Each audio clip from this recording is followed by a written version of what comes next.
Donc, nous allons aborder notre premier cas pratique qui est la mise en page d'un tableau simple avec notamment une mise en forme conditionnelle. Ce cas pratique va vous permettre de mettre en application les points suivants. La saisie de données, qui est très importante, hein, beaucoup d'ordre dans cette saisie, de rigueur, les alignements, l'insertion et suppression de lignes et de colonnes. Nous allons effectuer des calculs simples. Nous allons utiliser des fonctions de base telles que somme, min et max. Nous allons aussi aborder la valeur relative et valeur absolue, sous-entendu l'utilisation du dollar. Nous allons aussi enfin faire une mise en forme conditionnelle pour exploiter les données, traiter un petit peu le sujet des bordures et connaître et respecter nos fondamentaux d'Excel, peut-être déjà vus précédemment. Objectif, donc saisie de données, nous allons organiser ces données, nous allons gérer les lignes et colonnes, comme je disais, effectuer nos calculs simples, différencier nos valeurs, appliquer nos bordures et maîtriser effectivement cette mise en forme dans sa globalité.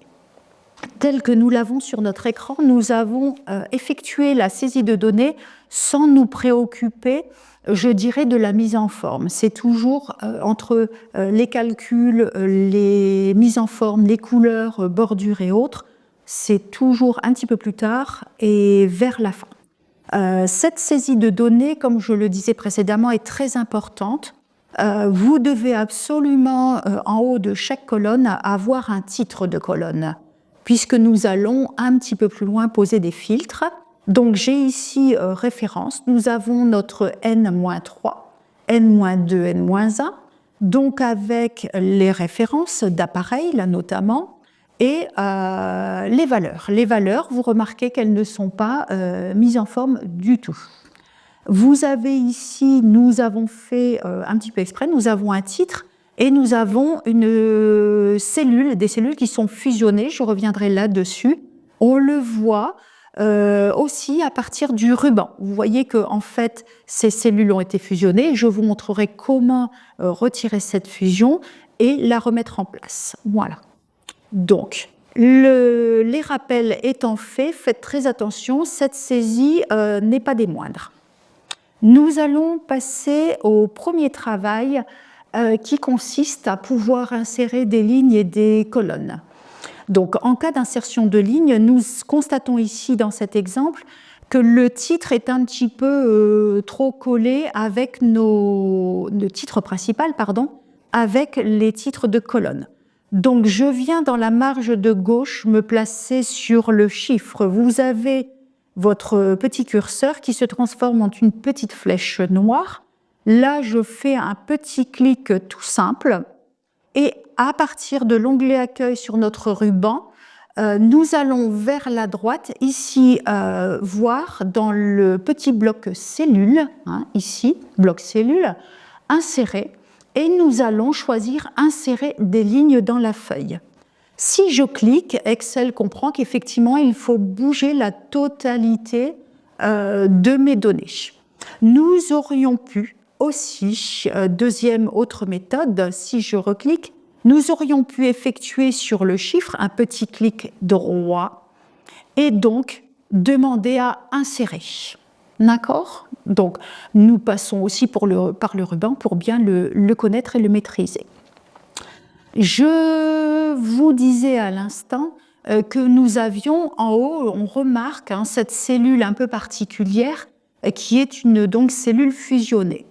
Je regarde à nouveau sur mon ruban.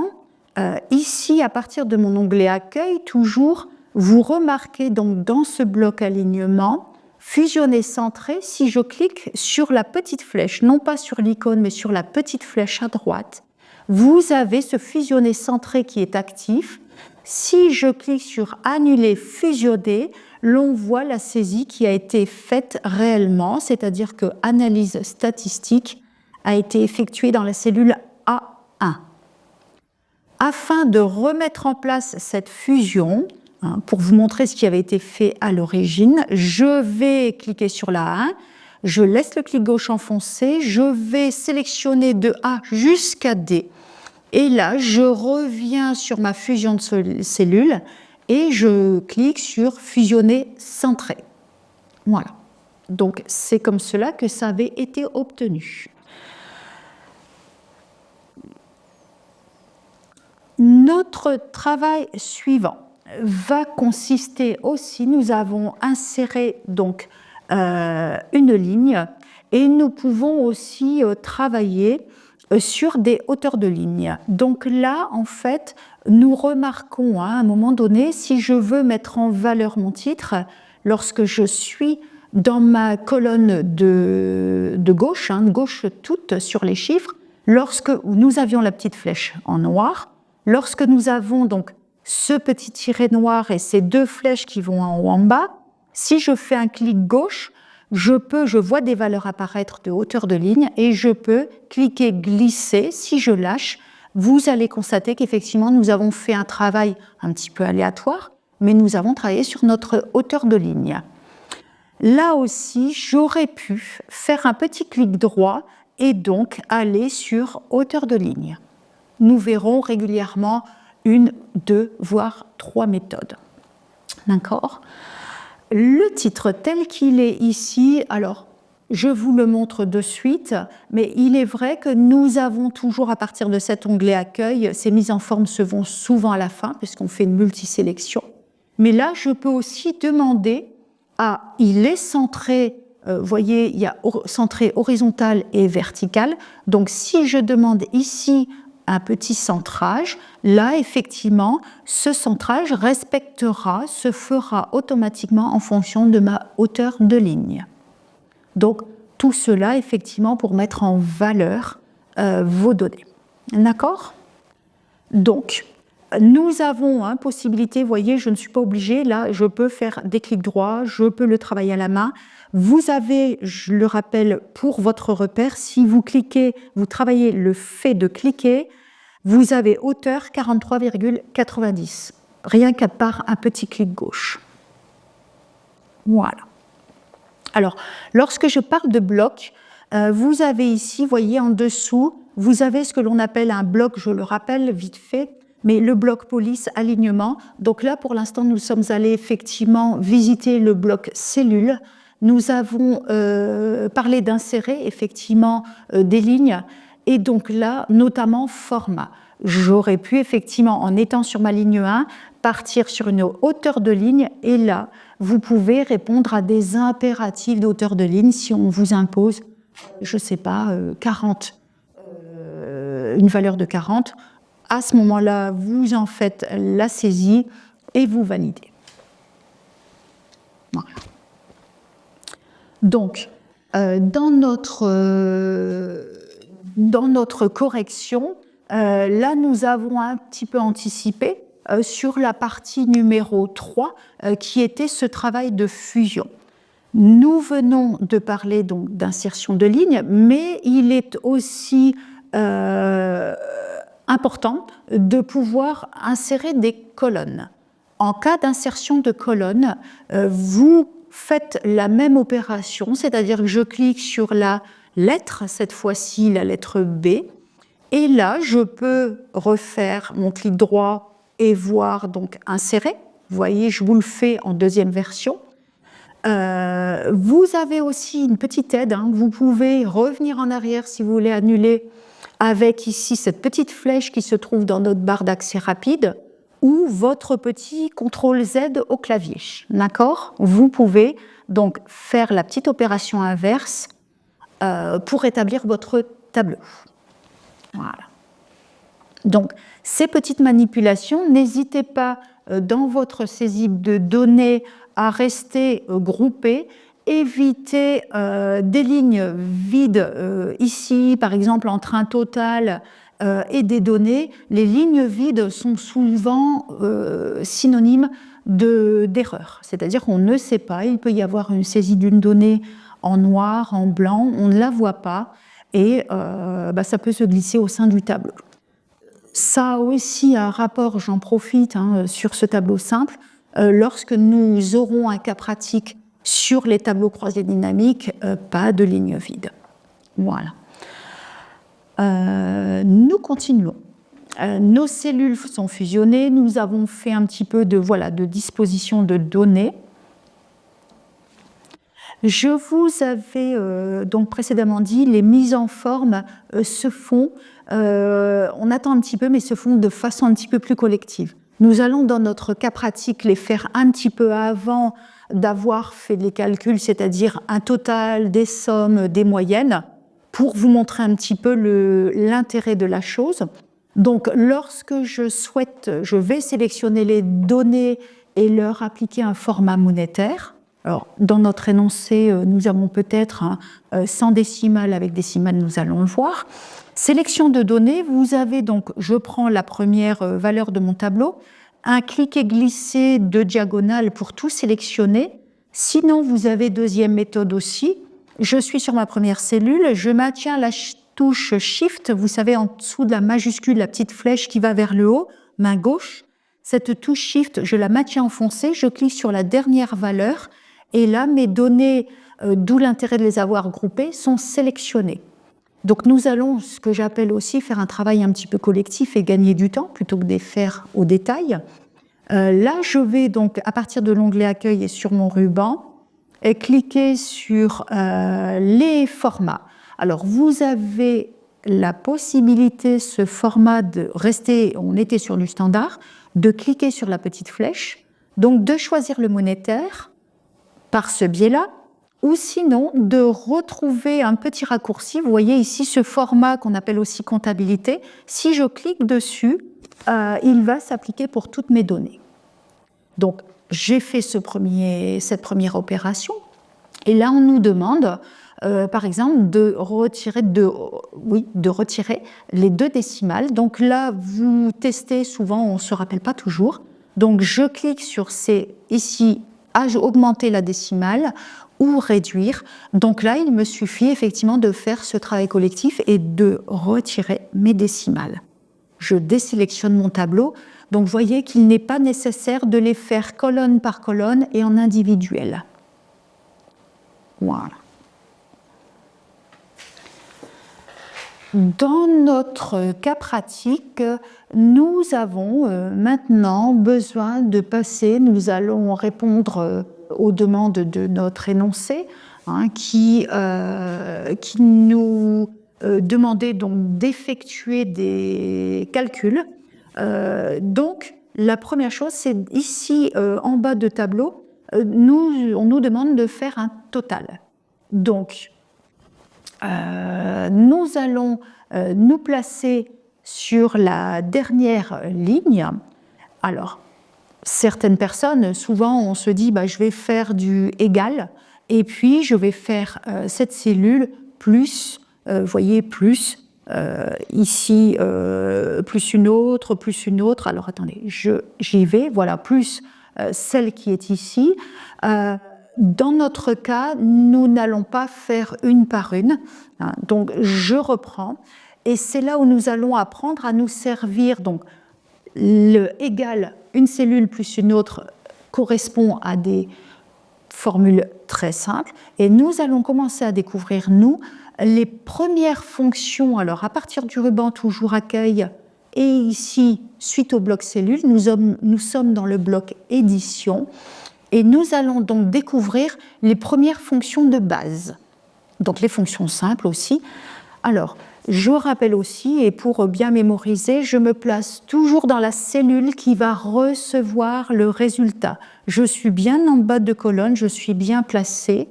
Et là, donc à partir de ce petit onglet, toujours avec ma petite flèche à droite, je vais donc choisir somme par rapport à ce qui m'est demandé dans mon énoncé.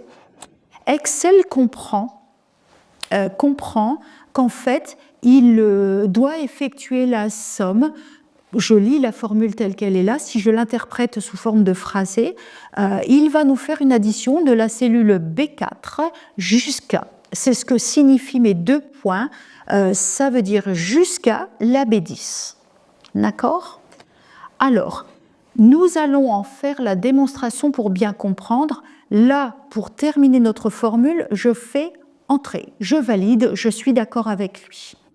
Quels que soient maintenant les changements qui peuvent intervenir dans la colonne au-dessus, le total se fera automatiquement. Je refais, pour la démonstration, faites très attention. Je reviens un petit peu en arrière comme je vous ai montré. Admettons que notre N-3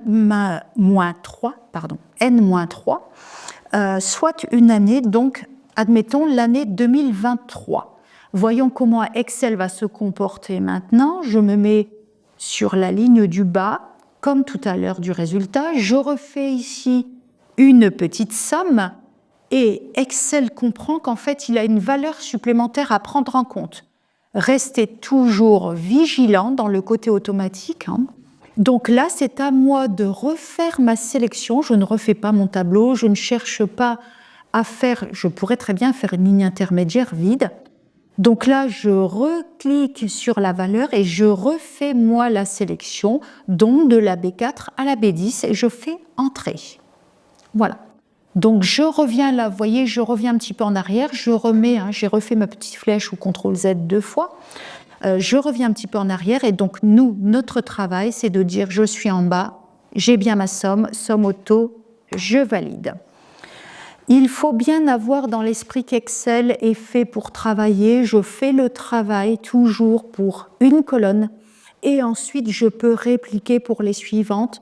Tel que nous le verrons, je peux le faire pour une ligne et répliquer en dessous. Alors, quand je suis sur ce total, je veux l'appliquer maintenant, je vais utiliser comme vu certainement dans les cours, je vais utiliser ma poignée de recopie. Ma poignée de recopie, c'est ce petit plus, un petit peu en noir, dans le coin droit de ma cellule.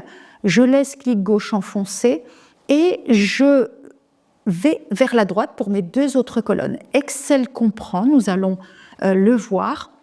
Ma première colonne, c'est bien du B4 jusqu'à B10. La deuxième colonne, du C4 à C10.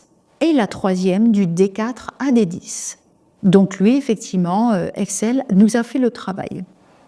Alors, ici, je n'oublie pas sur cette ligne de bien préciser que je suis sur un total. Je ne laisse pas de lignes, je dirais, comme des colonnes sans information. Voilà. Donc, nous retenons bien qu'effectivement, dans une formule Excel, les 2 points signifient bien jusqu'à. Dans notre cas pratique, donc nous avons vu cette première fonction de base. Dans notre cas pratique, nous avons maintenant, on nous demande une moyenne. Donc là, vous allez voir que les choses, quand on commence à comprendre un petit peu ou à les maîtriser, si j'ai une moyenne, donc je vais le noter ici en dessous. Je me place dans ma cellule qui doit recevoir mon résultat. Je retourne, puisqu'on avait plus ou moins vu, je retourne sur mon onglet accueil dans ce bloc. En dessous de somme, vous avez ici donc moyenne. Alors, ces fonctions, quand j'appelle ces fonctions de base, elles ont été, vous voyez, nous en avons 5 que nous allons utiliser. Par contre, je vois ici en dessous pour la visite autres fonctions. Les autres fonctions, si je clique dessus, m'appellent une boîte de dialogue que nous utiliserons dans d'autres cas pratiques. Une boîte de dialogue avec toutes les fonctions répertoriées. Là, je fais annuler. Ces fonctions de base, si je ne passe pas par mon ruban, sont accessibles aussi par le petit fx que vous avez sur votre barre de formule, ici. Donc, si je vois, vous avez, alors n'oubliez pas, vous avez toujours une petite infobulle qui apparaît. Cette infobulle, si je clique sur mon petit fx, j'ai exactement la même chose. Donc, ce sont les 2 chemins d'accès. Et là, effectivement, alors, personnellement, je suis dans les dernières utilisées, mais si vous allez dans toutes, vous avez possibilité de rechercher la fonction qui est demandée, notamment moyenne, et elles sont classées de façon alphabétique. Voilà. Sinon, une petite zone de recherche ici au-dessus. Donc là, vous voyez, ça peut arriver, hop, échappe. N'oubliez pas, échappe, très pratique quand on veut se sortir d'une situation, d'une saisie difficile. Je suis donc ici sur cette cellule moyenne Donc, comme je disais, je vais choisir dans ma petite liste moyenne. Et là, à l'inverse de l'année qui était en en-tête, je dois faire attention. Excel m'a pris le total précédemment calculé. Donc là, nous devons effectuer, si nous voulons le mettre à la suite, on doit refaire la sélection, hein, la plage de données, ce qu'on appelle. Donc je redéfinis ma plage. C'est du B4 à B10. Et là, effectivement, il me dit, hein, si je lis ma petite formule à l'écran, j'ai du égal moyenne, entre parenthèses, de B4 à B10, je valide. Là, vous l'aurez compris, vous avez la possibilité, pas grande difficulté sur ce cas pratique, j'effectue ma recopie, donc mon travail est fait pour les autres, les 2 années d'avant. Voilà.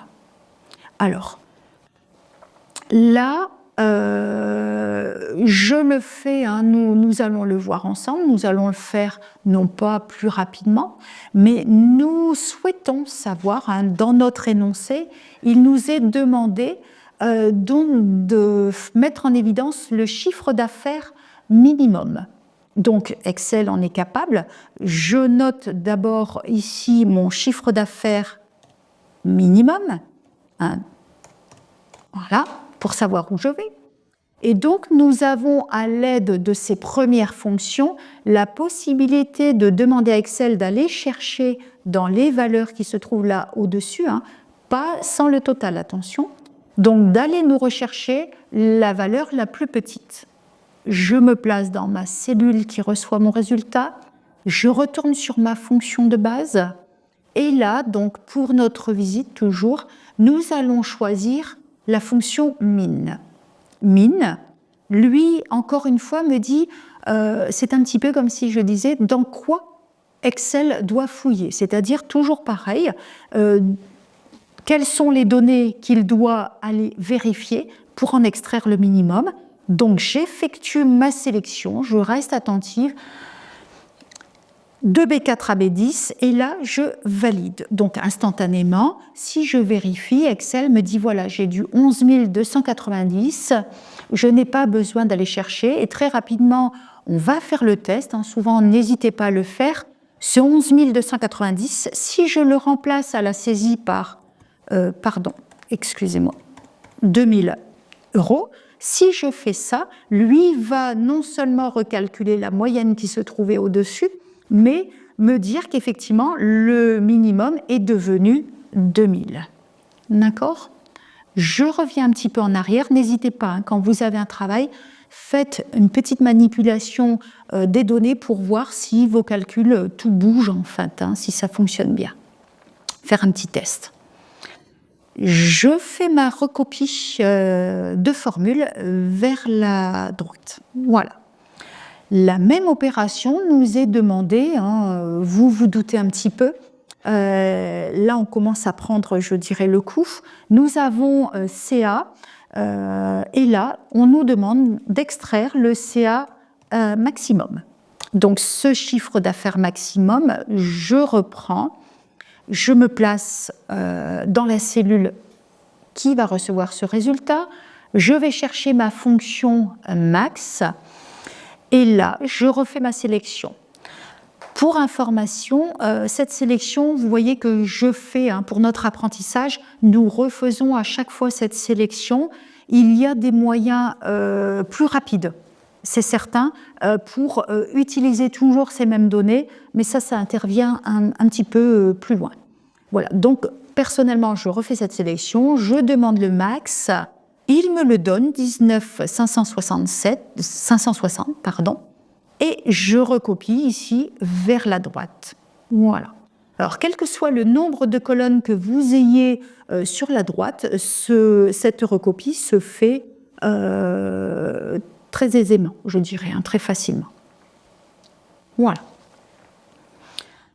Donc, le travail suivant. Nous avons, vous voyez, pour l'instant, je ne m'occupe pas de bordure, de mise en forme. Nous, c'est vraiment d'aller chemin faisant et toujours de rester vigilant à ces calculs. Le travail suivant qui nous est demandé, nous allons maintenant mettre en place donc, nos calculs qui sont 2 colonnes. D'accord? Alors, dans notre énoncé, je vais le mettre en titre. N'oubliez pas toujours, donc, on nous demande toujours un titre, évolution, d'accord, du CA. Je vérifie ce qui nous est demandé. Donc, évolution du CA entre la, hop, nous allons vérifier, entre ma N-3, voilà, et N-1. Je fais entrer. Alors, comme nous sommes sur la mise en forme de tableau simple, j'en profite. Nous avons ici la possibilité de travailler sur nos largeurs de colonne, comme je l'avais dit. Alors, moi, sur mon ordinateur, vous voyez, là, ça s'est bien passé, puisque lui, il a ajusté, devrais-je dire, la hauteur de ligne. Vous avez possibilité, selon la place dont vous disposez, d'élargir cette colonne ou de la diminuer si je n'ai pas beaucoup de place, et c'est là où ça se passe beaucoup moins bien. Vous remarquerez qu'ici, moi, sur mon Excel, j'ai ce petit renvoyer à la ligne automatiquement dans mon bloc alignement qui est actif. Donc, je vous montre, je suis sur ma cellule. Si je clique sur renvoyer automatiquement, voilà ce que vous pouvez avoir, vous, à votre saisie. Donc, pour que je puisse rester là, je ne veux pas m'étaler, je veux garder cette largeur de colonne, mais j'aimerais quand même avoir tout mon titre dedans, on s'en sert très souvent. Donc, je fais ici un renvoi de ligne automatique. C'est un petit rappel. Et là, vous voyez, pour l'harmonie un petit peu du tableau, je fais revenir le petit 1 un petit peu au-dessus. Alors, nous, ce qui nous intéresse effectivement là, dans notre exercice, c'est de dire, je vais faire ce calcul. Alors, Excel sous-entend que nous ayons une bonne maîtrise des formules. Ça peut commencer sur papier et ensuite de l'appliquer sur l'ordinateur. Donc, voilà, nous allons passer à l'évolution maintenant du chiffre d'affaires pour l'exprimer. Donc, sans utiliser, nous ne pouvons pas utiliser nos fonctions de base, comme vu précédemment. Donc, nous allons mettre en place notre formule, tout simplement, en commençant par le symbole égal. Donc, nous allons faire égal la n-1 moins la n-3. Je clique sur mes deux cellules et divisé donc par ma B4, la n-3. Dans le cas présent, nous allons devoir isoler notre premier calcul à l'aide de parenthèses. Je ne les ai pas, j'aurais pu les saisir, mais là, je vais les ajouter. Je peux cliquer sur ma barre de formule en haut, je reviens dessus. Je vais mettre donc une parenthèse d'ouverture et parenthèse de fermeture. Voilà. Donc, premier calcul divisé par B4. Et je fais entrer. Nous remarquons que là, nous sommes sur un format monétaire. J'ai besoin d'exprimer cette valeur en pourcentage. Donc, je viens ici sur mon bloc de nombres et je clique donc sur pourcentage. Donc, nous avons 21% au niveau de l'évolution. Je procède à la recopie des valeurs de ce calcul jusqu'en bas. Là, nous n'avons pas de souci particulier, pas d'utilisation du dollar pour l'instant, puisqu'en fait, à chaque fois dans cette formule D4, je le rappelle, moins B4 divisé par B4, devient juste en dessous du D5 moins B5 divisé par le B5. Donc tout est relatif et tout doit s'enchaîner. Donc voilà pour notre travail, premier travail d'évolution. Ensuite, on nous demande sur ce cas pratique, donc là, poignée de recopie, on vient de le faire, on nous demande sur ce cas pratique d'effectuer la contribution donc, au chiffre d'affaires en N-1. Donc je saisis mon titre, contribution. Attendez, je vais bouger ma souris. Donc, au chiffre d'affaires CA, N-1. Entrée. Donc là, n'oubliez pas, alors pour l'instant, je ne m'occupe pas de savoir si c'est centré, pas centré, sinon, voilà, vous pouvez le faire à tout instant à partir de votre ruban. D'accord? Alors, dans notre cas, nous allons saisir la formule qui est la suivante. Hein. Là aussi, il faut la travailler un petit peu avant. Cette formule consiste à faire donc du D4. Nous allons faire donc, c'est égal à ma D4, ma N-1, d'accord, divisé par donc mon total, d'accord. Alors là, j'ai la plus petite valeur qui est divisée par son total, d'où l'intérêt de calculer le total. Par contre, dans le cas présent, nous allons avoir une petite nuance. Vous voyez, sur cette formule, j'ai le D4, j'essaie d'anticiper. Lorsque je viendrai ici faire ma recopie, D4 va devenir D5, D6, et D11 va devenir ici en bas, vous voyez, D12, D13. Alors, je vais vous en faire la démonstration. Si je valide effectivement ma contribution ici, lorsque je descends, je recopie, ça ne va plus. Parce qu'en fait, les premières vont, vous voyez, D12, j'ai des valeurs, mais dès que j'arrive ici un petit peu plus bas, D15, tout est relatif et tout a évolué, D15, je n'ai plus personne, donc j'aurai ce symbole d'erreur, ce signe d'erreur, qui est division par 0. Je reviens en arrière, donc pour la bonne pratique, et indispensable de toute façon, nous devons donc nous placer dans notre cellule. Je vais refaire l'opération de dire égal, donc le 18 divisé par ce total. Et ce total est commun. Alors les valeurs ici, 18, 19, 14, tout ça, ça va changer, 4, 5, 6. Vous voyez ici pour faire référence au numéro. Par contre, ce total doit rester absolument, je dirais, utilisé dans ma formule. Lorsque vous avez ce qu'on appelle donc cette valeur absolue, nous devons la placer entre $ pour prévoir cette recopie. Alors, je dirais selon les ordinateurs, les deux méthodes, pour placer les dollars, hormis de les saisir au clavier, nous devons utiliser le F4. F4.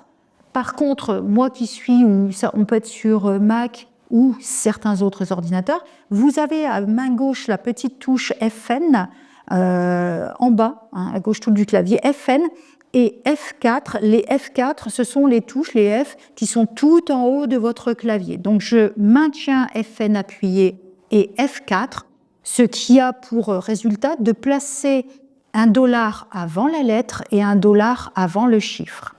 Donc, je viens de bloquer cette valeur de 114 000, plutôt cette cellule, hein, ce qui se trouvera dans cette cellule.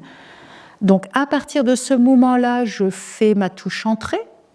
Je pense à appliquer le format nombre, c'est-à-dire que là, je suis en pourcentage.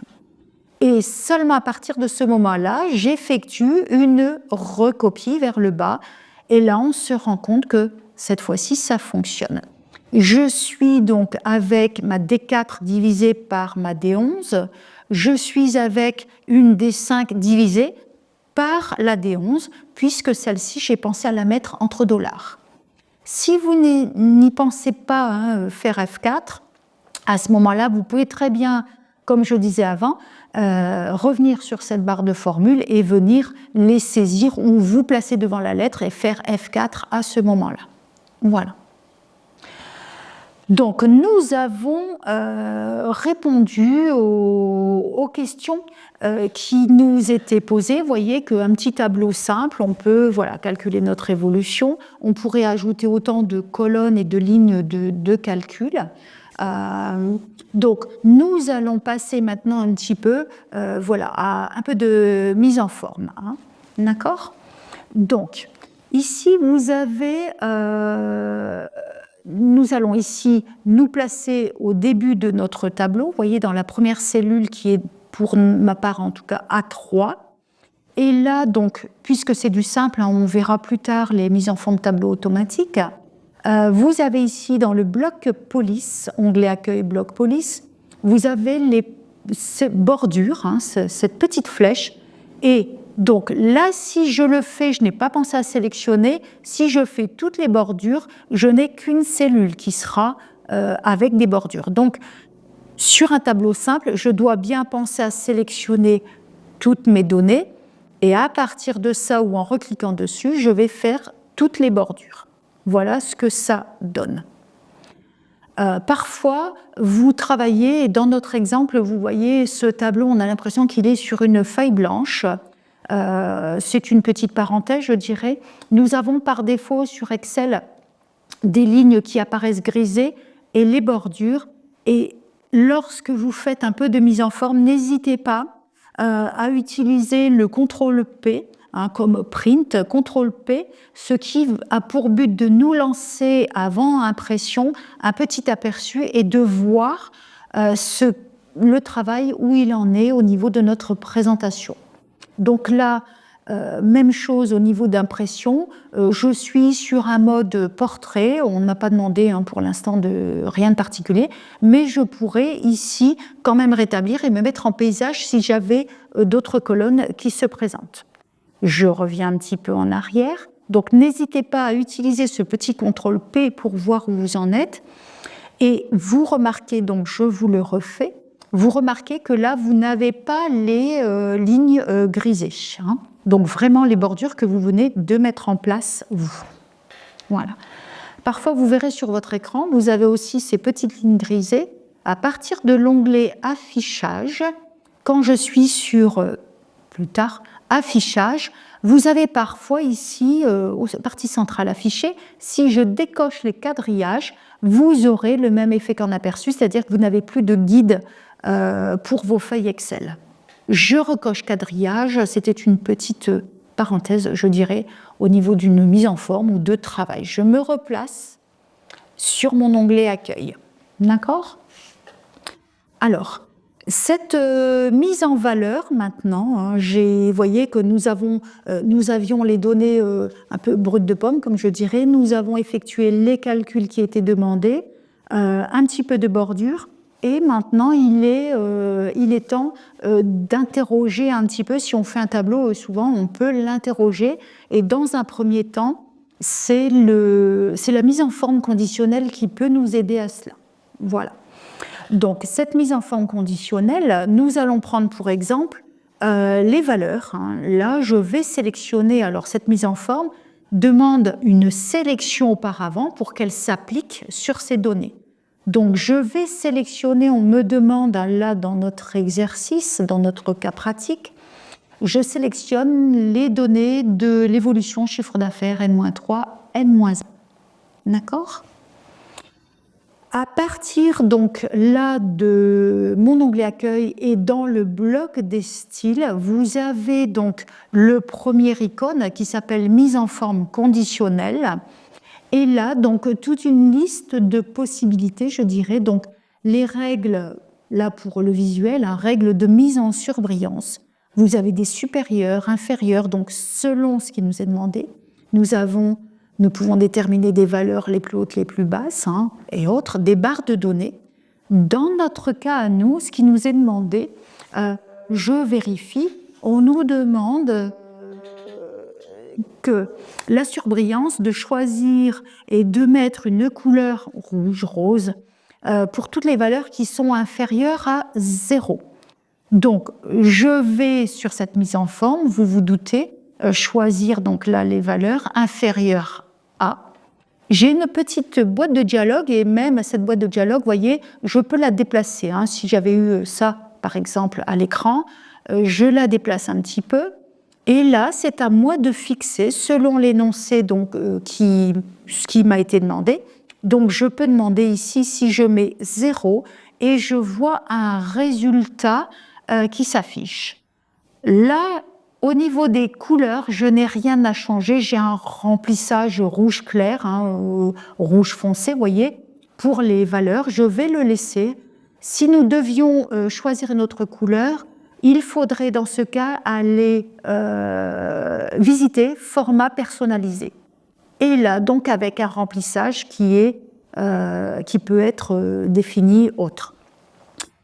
Là, dans notre cas, nous laissons remplissage rouge clair avec texte foncé et je dis OK. Voilà. Donc la première mise en forme conditionnelle a été mise en place, c'est-à-dire que là, je fais un petit test avec vous. Si je mets en n-3, je mets la valeur 0. Alors là, ça ne va pas fonctionner. Désolée. Si je lui dis 100, par exemple, vous voyez, non, c'est plutôt l'inverse. Là, il faudra couper. Là, donc, j'ai ma mise en forme conditionnelle qui a bien été réalisée. Dans un deuxième temps, nous allons demander qui dit moins, dit plus aussi. Donc, je refais ma sélection, mais j'aurais pu l'enchaîner précédemment. Je sélectionne à nouveau les données. Je retourne sur mise en forme conditionnelle, mes règles surbrillance. Et cette fois-ci, donc, on nous demande donc, de mettre tout ce qui est supérieur à 0. Hein, donc, je repars sur le même principe. Tout ce qui est supérieur à 0. Alors, attends, je refais ma sélection. Hop, mise en forme conditionnelle, surbrillance supérieure à 0. Et là, je demande en vert foncé. Alors, vous voyez que la première version, on se pose un petit peu la question, tout reste en rose. Donc, vous changez bien la couleur. Hein, je vois un petit peu ce qui va se passer, quand même, j'en ai une petite idée. Et je valide mon choix par OK. Voilà. Donc, ce qui permet à ma responsable d'avoir une lecture très rapide de ce tableau. Alors, dans notre petit cas pratique, nous avons laissé, en général, même le CA maximum, maximum, il a été pris en compte, mais on aurait pu appliquer cette mise en forme, vous voyez, que sur ces données-là, par exemple, sans prendre le total en compte. Voilà. Donc, tout dépend, ça dépend de notre sélection. Voilà. Pour terminer notre petit travail, nous allons voir autre possibilité. Nous allons sélectionner ici les totaux. Alors le total de chaque colonne, c'est une autre façon d'utiliser cette mise en forme. Il faut savoir que sur votre tableau, vous pouvez utiliser plusieurs mises en forme conditionnelles. Par contre, évitez de les mettre à l'identique, de les surmultiplier. Pour voir ce qui a été mis en place en se trouvant dans votre tableau, j'en profite de l'occasion pour le dire. Mise en forme conditionnelle, si je récupère le fichier d'une personne et je vois ce type de coloris, je retourne dans ma mise en forme conditionnelle et je peux retourner dans gérer les règles. Et là, vous aurez donc, vous voyez que sur la zone sur laquelle je suis, il n'y a pas de mise en forme conditionnelle. Par contre, c'est la sélection actuelle ici. Si je vais sur cette petite flèche et que je demande sur ma feuille de calcul, là, Excel me dit « Attention Martine, tu as, voyez, pour la cellule de la E4 à E14, eh bien, on a une mise en forme, si valeur supérieure à 0, on met du vert. » Et on voit aussi qu'il y a eu l'inverse, c'est-à-dire valeur inférieure à 0, donc je retrouve ce qui a été mis en place pour ma feuille de calcul. Par contre, avec mes 3 valeurs sélectionnées, si je retourne sur sélection actuelle, je peux me dire il n'y a rien. Donc faites très attention à ces petites informations, cette sélection qui est ici en haut. Je referme. Alors, ici, pour cette mise en forme, ne pas confondre, c'est pour ça que nous l'avons mis et nous vous le demandons sur ce cas pratique, c'est qu'en ayant sélectionné ces 3 valeurs, vous avez parfois, vous voyez ici, tout simplement à partir du bloc police, en termes de mise en valeur aussi de données, dans notre cas, nous avons utilisé un remplissage. Tout simplement, ce remplissage, si je choisis ici or, une accentuation plus ou moins jaune, ne confondez pas, je vois ici, ça a été fait, je dirais, à la main, et ça, c'est quelque chose qui est automatique. C'est-à-dire que si nous avons un changement au niveau des valeurs, le calcul se fera, mais la mise en forme aussi évoluera. Alors que là, dans ce deuxième cas, cette mise en forme, ce petit coup de peinture qui a été fait, ne bougera pas, n'évoluera pas. Donc bien distinguer ces deux types de mise en forme. Voilà. Il est temps je dirais, de conclure. En conclusion, nous avons, et pour notre bonne pratique, nous recommandons de bien lire l'énoncé, c'est-à-dire que votre tableau doit faire ressortir les demandes. Votre responsable vous demande quelque chose, il faut se mettre à sa place. C'est qu'elle, en un seul visuel, vous voyez depuis tout à l'heure notre petit tableau tout simple, elle doit pouvoir porter le regard et une analyse rapide. Donc là, on voit tout de suite nos chiffres d'affaires qui sont en négatif. Et selon une personne qui effectuera, ou même si votre responsable effectue une saisie, notre Excel commence à calculer automatiquement les choses. Donc, analysez bien votre énoncé. Qu'est-ce qu'il m'est demandé? Soyez vraiment rigoureux dans la saisie des données. N'effectuez pas... Alors, vous voyez, si je peux très bien le faire à la fin, tout ça, mais mettez bien en forme, distinguez bien les quantités, les pourcentages, le monétaire. Mettez en place vos calculs, à la rigueur, concentrez vos efforts sur une première colonne et je fais ma recopie, ou une première ligne et je recopie. Donc, en principe, ça se passe toujours très bien. Le travail est fait pour une et je peux continuer. Exploiter, oui, cette petite mise en forme conditionnelle, se dire, si je la mets en place, là, je vais me faciliter la vie. Pas de multiplication dans les effets spéciaux, je dirais, les mélanges de couleurs, parce que là, c'est comme on dit, contre-productif. Et donc, vous pouvez, comme nous avons fait là, effectivement, vous voyez, je termine avec ça, mais je peux très bien, des mises en forme où je veux mettre en valeur, si j'agrandis mes chiffres, mes valeurs, on peut, vous voyez ici, agrandir, diminuer, jouer un petit peu de cela pour faire des présentations un peu comme sous forme de tableau de bord. Voilà. Un grand merci pour votre attention.